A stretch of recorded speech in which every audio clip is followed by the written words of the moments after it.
Finding problems? That's easy. They exist in every community. I'm Terry Springs, your host. We're looking deeper, and we are talking solutions, finding out how we all can make a difference. Now on Talking Solutions, Joe Engel with There Is No Hero in Heroin. Welcome back. Thanks for having me. Also, Ginger Allen, who is a volunteer with TINHIH. Welcome. Thank you. We're at that time of the year again, Joe, leading up to Black Monday. Yes, it's a very busy time for us. It's also a wonderful opportunity to shine a light. You're seeing on all the news broadcasts, opioid crisis. I guess everybody's waking up to that, but this is not a new problem. Is it getting worse? Certainly it is getting worse, and I'm told that it's going to still get worse before it gets better. You mentioned this is our 5th annual Black Monday event. 5 years ago, it wasn't as well talked about as it is now. Unfortunately, there still needs to be a lot more action taken. Awareness is there, and now we need the community to come together and come up with some ideas. And even though the name of the organization that you helped bring to Las Vegas, There Is No Hero in Heroin, the word heroin and the opioid crisis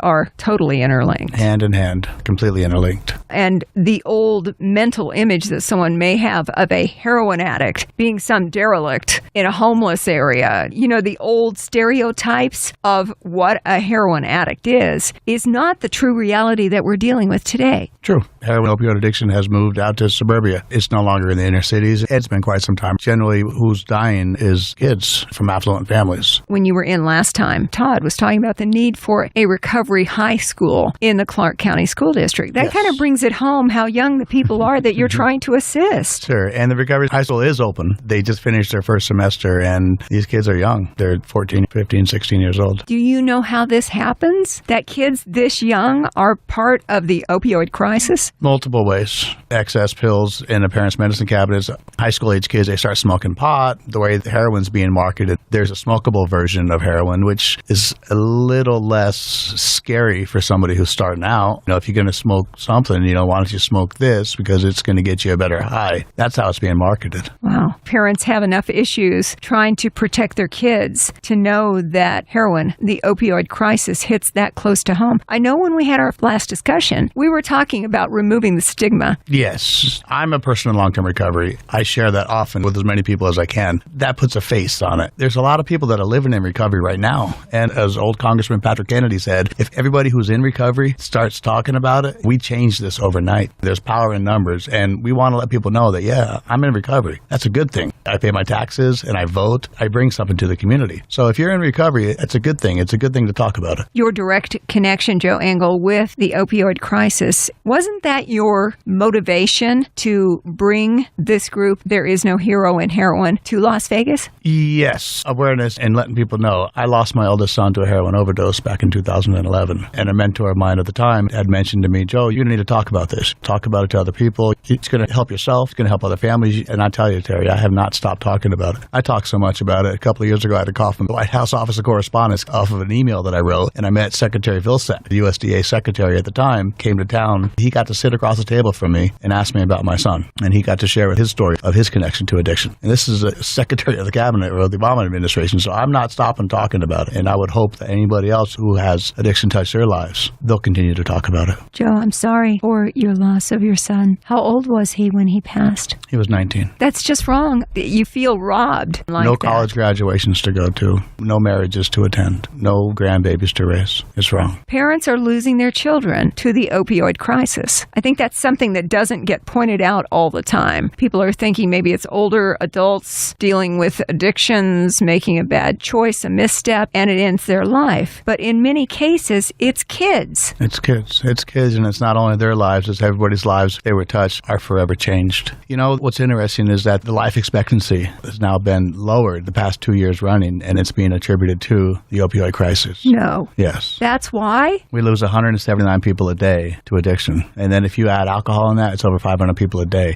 179 people a day, that's a jet airliner crashing every single day. If we put it in terms like that, if we lost an airplane every day, day, people would be talking more about it. The fact that we now have a recovery high school through Clark County School District to create a safe space and a place for these kids who really need the assistance even before they graduate. Yes. Joe Engel is the person who brought There Is No Hero in Heroin to Las Vegas. Ginger Allen also with us. You're a volunteer with TINHIH? I am. How did you get involved, Ginger? I heard about Joe about 4 years ago, and one of the things that I love about Joe and his organization is that they're actually taking action. So for the last 5 years, we've been hearing a lot of talk, a lot of people talking about this problem. Not a lot of people doing. Joe is a doer. He has been actually putting money into this with grassroots efforts, garage sales, golf tournaments, different fundraisers throughout the year, Black Monday coming up, to raise funds so that we can actually help people get into sober living, which is so crucial. I want to really talk about that for a minute. What Joe's organization does is he gives money to different sober homes. It's all anonymous, so the person going into the sober living is not aware that it's coming from Joe's organization, but it's based on need. So a lot of the sober living facilities will call Joe and say, we have this hardship case, they really need to get into sober living, and Joe will then sponsor that person into 30 days of sober living, which is so important. The first 30 to 90 days of someone getting sober is critical. So if they are coming out of a treatment center, or they are coming out of incarceration, or even if they're coming out of a home where drugs are being done in the home, they have to get out of that situation to stay sober. It is critical to their recovery. And so what Joe's doing is so critical, because a lot of people go into treatment centers and then they're released after 30 days and they are like, where do I go now? What do I do? How do I stay sober in this world where there's alcohol at every store? My drug dealer's 2 miles away. His organization is actually saving lives. So when I found out what he was doing, and I was like, wow, he's actually doing something. He's not just talking. He's actually raising money and helping people. I just felt the heart calling to be involved in this organization. And so I do whatever I can to support him in his endeavor. Joe, it's wonderful that you don't stop talking about it, but you're doing more than that from what Ginger is telling us. Yes. And we've been real lucky to have Ginger. She is a firecracker, and she has got more face time for us in other organizations, so she's put us in front of people who could help us make a difference, to help us help other people. We just got big enough to where we can get a CPA and start doing our books, and we found out that we've given over $25,000 away in sober living scholarships, which started with, like Ginger said, the garage sale. It's generally $500 a person for the 30-day voucher. We're awfully proud of that. Whatever you are doing in raising the funds and then sponsoring people for another 30 days of recovery so that they can actually make it. I wonder, when you say, Joe, that you're recovering, does anybody ever actually come out of recovery? Some of the verbiage in the literature that I read says that we have recovered from a hopeless state of mind and body. So we recover from that certainly hopeless state, but we never stop recovering. Recovery is a lifestyle. It's a simple design for living that we follow, and it's on offer for whoever wants to, for the programs that I attend. So yeah, I don't believe anybody graduates. Just the fact that you're taking steps forward in recovery, that in itself is hopeful. Sure. It doesn't matter how far you're going as long as you're moving forward. Joe, people come to your organization, to TINHIH, There Is No Hero in Heroin. Is it parents? Is it kids? Is it counselors? Mostly parents. Certainly I've had people call and say, hey, can you help, from the actual person who's suffering from substance abuse disorder. Sometimes it's that, but more times than not, it's parents, because parents want to help. I got the guy who actually helps me with the video editing for our little promo videos that we do. He's in the business, and his daughter is currently an active user. We were sitting on the back patio one day. We're going through editing, and it's a long process to do that. It takes us hours, and we'll sit in his desk and do it, and he goes outside and smokes a cigarette, and we start talking about our kids, and we start crying, we'll shed a tear a little bit, and he says, screw it, let's go do some good. So we go back to the editing table, and he starts working on his video. So we've found a way to connect with the parents who know that they can't help. Sometimes somebody's in the middle of addiction, you can't help them, if they don't want help, but he's helping other people through the conduit of There Is No Hero in Heroin, which has been a benefit I did not expect to receive from starting this organization, but I made some extraordinary connections under the most sad circumstances. Got to believe that most people, when they think of the opioid crisis, aren't thinking of parents and their kids. This is a family issue. It's a family issue. Addiction is a family disease, so recovery is a family component as well. And a lot of the parents who are losing their kids are actually grandparents. So their kids may be either locked up in jail, they may be passed away, they may be on the street still using. But there's smaller kids other than that the grandparents grandparents are actually taken care of. So the grandparents, their whole lives are different. That isn't the way they expected to spend their 50s and 60s, their retirement years, raising 5-year-olds again, That's happening every day. The opioid epidemic is changing all facets of American culture right now. It really is. We may not have the absolute number one ranking as far as deaths from opioids, but we're up there. Top 4, I think, per capita, per 100,000 people. The way the CDC counts, we're in top 10 for sure. That's not a top 10 that we want to exist in. Certainly not. Joe, what would you suggest? I would think that a lot of times when a parent approaches you with there is no hero in heroin, they've got a kid who's going through addiction and they don't know how to help. They don't know what to do. Sadly, I've got to believe that you also hear from parents for whom it's too late. Yes, often. And there's support groups for those where I'm involved, and there's online support groups that we're involved in, and we have a connection.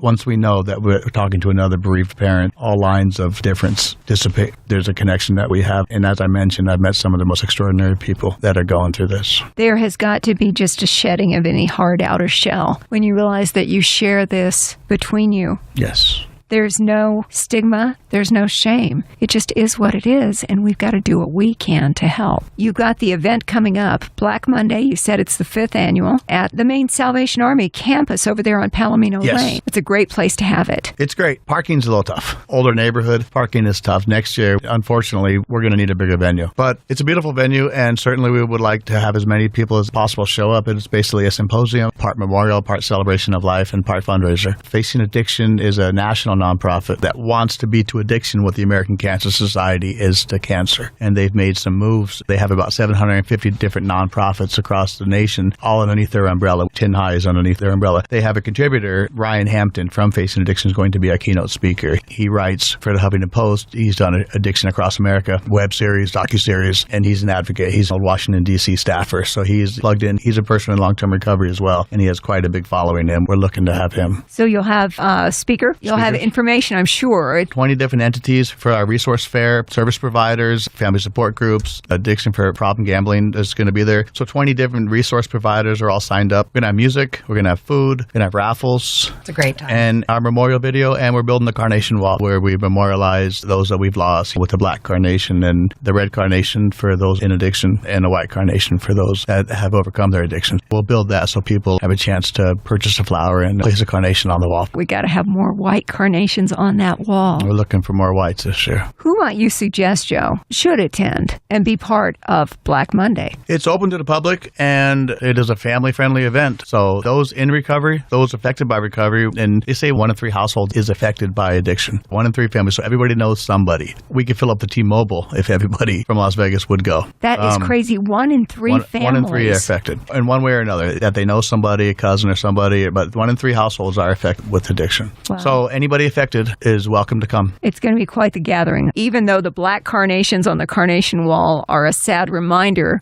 of all the people that we lose to the opioid crisis. We're not denying anything. We're saying this is what it is, but we can fix it. We can make it better. There's a message of hope that is very, very strong there. As a community, we could all still come together and we can reach our hand out to the next one, because there's really no us and them. It's only ever us. The message of hope is very, very strong at Black Monday. It's actually a very positive event where people make connections and understand that they're not alone in this. That's part of the stigma that we were so concerned about when we talked about heroin addiction before. Families, you say 1 in 3 are affected somehow. Families have not been out in the light. They haven't been saying, hi, we have a problem over here, because people have not been understanding, but we need to change that. This is the only chronic progressive illness that people don't talk about, that people are ashamed to have. We're going to have to first change societal perception by putting a face and saying, me too. I hate to steal the Me Too movement phrase, but certainly addiction falls into that Me Too. Yeah. For me, I think one of the biggest components of eliminating this crisis is education and awareness. When we talk about opioids, you hear heroin all the time, but let's go through a quick list. Tylenol with codeine, that's an opioid.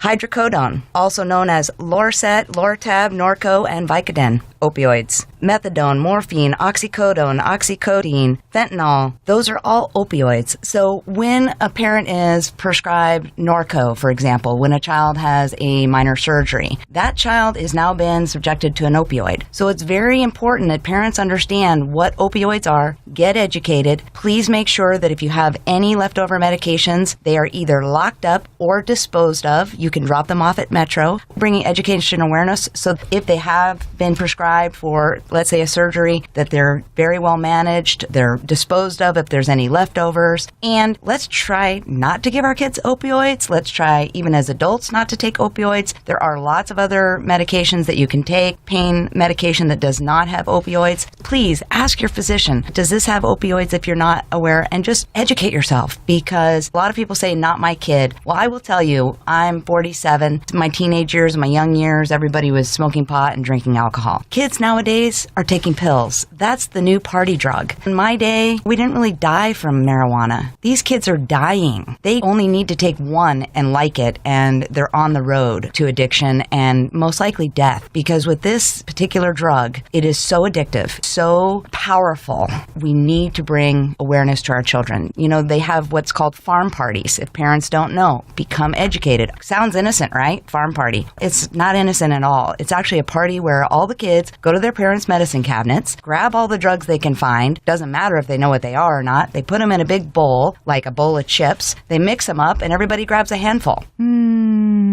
Yes. This is the new age party drug, and it's a killer. I was recently at a hotel sitting out on the balcony, and there were some kids in the room next to me talking about heroin and black tar heroin and how everybody should try it. And one kid said, isn't that the stuff that kills you? And the other kid said, no, who told you that? It doesn't kill you. It's great. They don't know. Kids think they're invincible like we thought we were invincible. Yep. This is not a drug that you get past. And if you do get past it, you're one of the lucky ones. So it's really important that we bring education and awareness to these kids and these parents. Ginger Allen is a volunteer with There Is No Hero in Heroin. Joe Engel also in with us today on Talking Solutions. That is scary about farm parties. Now, being from Kansas, I'm thinking farm, barn, That's cow. what most parents no think. Pharmaceuticals. EHARM. Yeah, to grab a handful. Yep. That could be it. A lot of kids, it's a one-time deal. They try it one time and they overdose. They never get past that first use. And those parents Devastation. never recover. Right. This is huge. I know with our state government, Governor Sandoval, well aware of the issue. The legislature has tried to tighten down where they can, with pharmacists doing better on monitoring. We've had Dan Heller in from Smith's Pharmacy talking about naloxone and some of the things that can help arrest a heroin overdose and hopefully save those people. Dr. Dan Heller actually came and did one of our trainings with Chief Slattery from Las Vegas Fire and Rescue. And Dr. Heller, he was explaining that Senate Bill 459, actually, which was passed over 2 years ago, which allowed Narcan and naloxone be distributed without a prescription. So Kroger, which is Smith's, their pharmacies, anybody can get that. Anybody can walk up to the pharmacist. So if you're a parent and your son or daughter is addicted to opioids, please get some of that medication and put it in your medicine cabinet. It's not something you want to have, but yeah, I've had Dan in to talk about that. She's one of my favorite people to talk great. about pharmaceuticals. With the naloxone, they actually give you 2 doses. Yes. And the funny thing is, I just saw this on a television show the other night. Kid overdoses, and they give him a shot of naloxone. In this case, it wasn't enough. They hit him with the second dose. It saved his life, and that's what naloxone does. It does.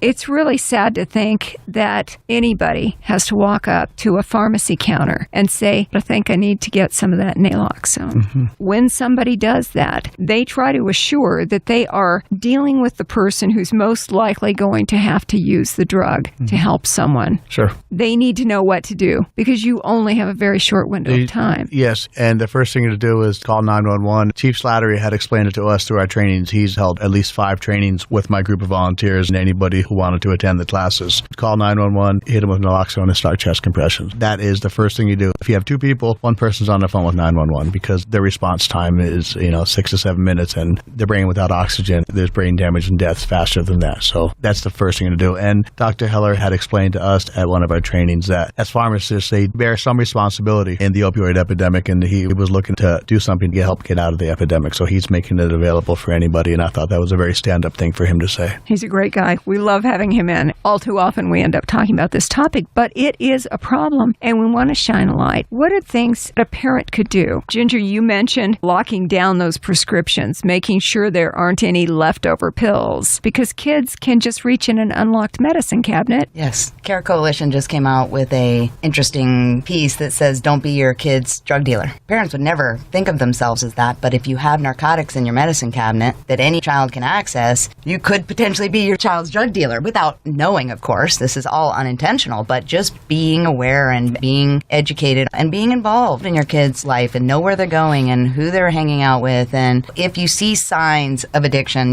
withdrawal or just unusual behavior, making sure that you're getting involved and finding out what's going on. I always tell parents, if you're going to intervene in your child's life and you see these signs at 15, 16, take action now, because once they turn 18, you have no control. They're like off to the races and there's nothing you can do about it. So if they're under 18 and if they have signs, if they tell you that they've been using, get them some help, get them into treatment, get them into counseling. There's a lot of resources out there and we're happy to direct them. That is a parent's worst nightmare, what you just said about being your kid's drug dealer. Mm-hmm.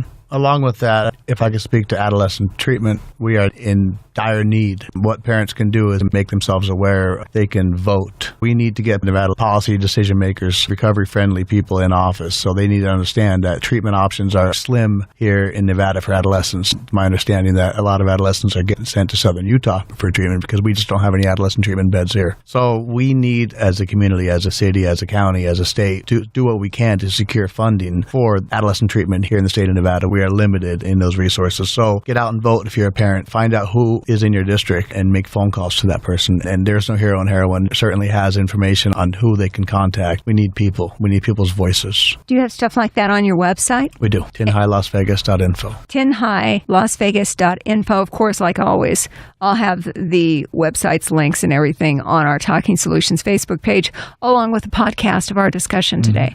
So as a parent, step one is don't have the drugs out and available. Step one, definitely. Another top step to make sure that our legislators, and we are coming up on election year, midterms in November, but we need to make our priorities known, that it's really important. This opioid crisis affects more kids than they realize, and that we need those beds. It doesn't matter where you live. So that's another thing that we could do as parents is we can have an understanding and a compassion for those that we think are them, are those people. It's really not those people, it's us. It really is. It's all of us who are being affected. So we can have a little compassion and understanding. Open our arms. You're saying 1 in 3 families affected by addiction. And that as far as the opioid crisis in relationship to Southern Nevada, we're in the top 4 or 5 as far as opioid overdose deaths. This is a big deal. This is big. The Black Monday event would be really good for anybody who is affected. And it sounds like it's a lot of people who are affected. Yeah. Black Monday is coming up February 19th, 5 p.m. to 7 p.m. Doors open at 4:30 at 2900 Palomino Avenue, which is the main campus for the Salvation Army. A free event, I'm sure. Yeah. You can donate to the cause. There's different ways. You could buy a carnation and put it up on the carnation buy a raffle wall. ticket. All of that. We have a guitar signed by Johnny Resnick from the Goo Goo Dolls that we're raffling off. We're excited about that. Our big ticket item for the night. As we shine a light on the issue, people understand that we've got to take action. This is not something that's going to fix itself. I'm reading a book right now, Father Greg Boyle. He's a Jesuit. He runs Homeboy Industries, which is the largest gang intervention service in the United States. He's been doing it for over 30 years, and he's wonderful. One of his lines, it says, we don't go to serve those out on the margins to make a difference. We do it so the ones on the margins will change us.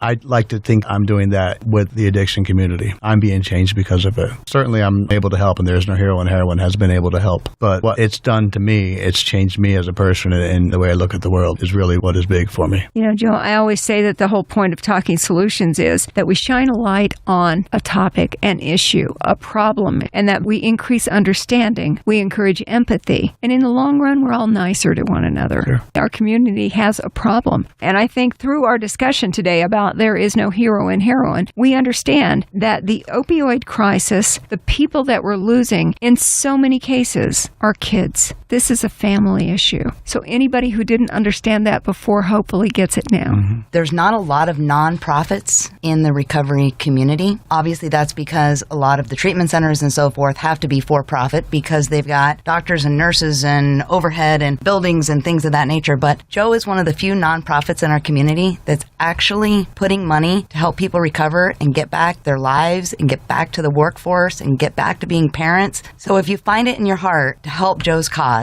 no donation is too small. He will take $1. He will take 50 cents, $5. Please, if you have a calling on your heart that you want to help a nonprofit that's actually saving lives here in our community, community, go to There Is No Heroin Las Vegas and make a donation. It would really help a lot. I mean, I know Joe's using his own personal funds, and Joe's not a rich man. He's a hardworking guy, but he uses his own funds, and I'd really like to get to a point where we can actually do it through donations and not having Joe to always be putting his personal funds for this cause. If we can shift the understanding of the opioid crisis to the realization that this is a family issue, who isn't behind trying to do things to help families and to save kids? I don't think people originally think along that line, but when you get to understand the issue, it makes more sense. Yes, and even a lot of children are being orphaned by this. So I remember one young lady that Joe helped, a teenage girl. She was a young single mother suffering from this addiction, and I think she was your first recipient of sober living. And she says, that 30 days saved my life because it gave me an opportunity to find a job, get back, to have a support group, to have people in my community that supported me in recovery. And now to this day, she's a functioning member of society. She has a full-time job. And her kid's 3 years old. Yeah, her kid is 3 years old. She's a great parent to her kid. So she's not a statistic putting another orphan into the system. And if we look at the money that is being spent on just taking care of what is caused by this, if we put a little money into treatment and prevention, we could save a lot of money on the back end. I think it's billions of dollars, right, Joe? Yeah, certainly. Every dollar that we put towards prevention saves $8 worth of services later. That's a good ratio. Yes. So we look at it that way. And the $8 in services comes in the form of mostly incarceration. But then there's funeral costs, there's lawyer costs, there's judges and stuff, emergency rooms. Overdoses. But if we put the money on the front end of it into housing, education like the school, we're in talks with UNLV right now. We're going to try to get a collegiate recovery program. So the thought process is that the kids will go from the high school straight to college, and then the college kids will come back and they'll mentor the kids that are in the high school. So those are early negotiations right now. But the collegiate recovery program is a viable option, and it's happening in over 140 different campuses across the country. So there's no reason why we shouldn't have one here as well. There is hope on the other side. There is. Black Monday is coming up February 19th at the main campus for the Salvation Army on Palomino Lane. We'll have all the information, links, and everything on our Talking Solutions Facebook page, along with the podcast of our discussion. Joe Engel, you know I'm going to ask, because we always do.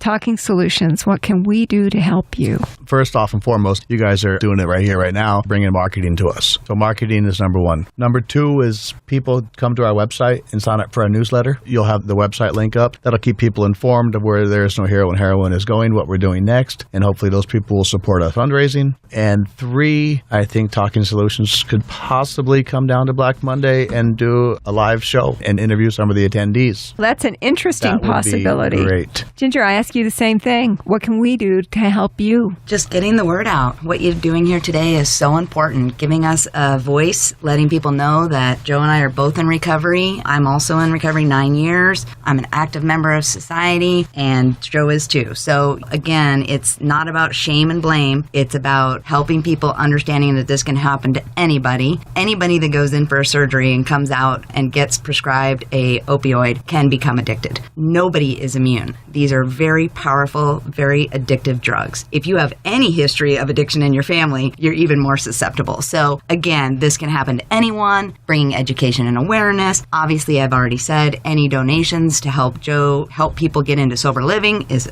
appreciated from the community, but just more of this, more press, bringing more education and awareness to the organization. I'm also involved with the Clark County Medical Society Alliance, so we're working with the Clark County Medical Society to bring education, not only working with the doctors, but to their patients, bringing collateral materials into the offices about opioids. And like the list I told you of, a lot of people don't realize that Tylenol with codeine is an opioid, right? People don't understand Loratab is an opioid. Bringing education and awareness, I think, will go a long way to helping this. I can't even estimate the value of what we lose through overdose deaths. Tom Petty, when he passed recently, they got the toxicology and they said it was an accidental overdose. Fentanyl, same thing that took Prince. Right? Yes, those are high-profile names, but there are so many that aren't, so many that are just kids. So shining a light, increasing the understanding of what's going on here so that we all step up together and say, we got to do something to fix this. Yes. And being involved in facing addiction? Yes. They're very involved on a national level, so follow their page, support them. They're putting a lot of pressure on this administration to follow through on what they said about supporting the opioid epidemic. We have seen nothing so far, so the more pressure we can get from the public to support facing addiction, to put more pressure on our legislators, on our president, to please, you mentioned 5 months ago, the state of emergency. Since then, it's been radio silence. So, when you have drug companies involved and you've got special interests and lobbyists up there touting how important it is that they sell opioids, when we have an epidemic that's killing 65,000 people a year, it's important for the public to let their local representatives know that they want action at the national level. Because without national support, this all is very difficult. It puts more pressure on nonprofits like Joe, basically taking the brunt of it with no federal funds, no state funds to support these kids, these parents, these people that need help. So we really need people to support us at a national level. Facing Addiction is a great organization that's working on a national level to put pressures. Change starts here. Yes. Black Monday is Monday, February 19th. All the info on the Talking Solutions Facebook page. Joe Engel, Ginger Allen, with There Is No Hero in Heroin. Appreciate you being here on Thanks for Talking having us. Solutions. Thanks for having us. Talking Solutions is a production of the Community Relations Department here at Beasley Media Group, Las Vegas. Get more information on today's topic on our Talking Solutions page on Facebook, where you will also find links and a podcast of today's show. Thanks for listening, and have a great week.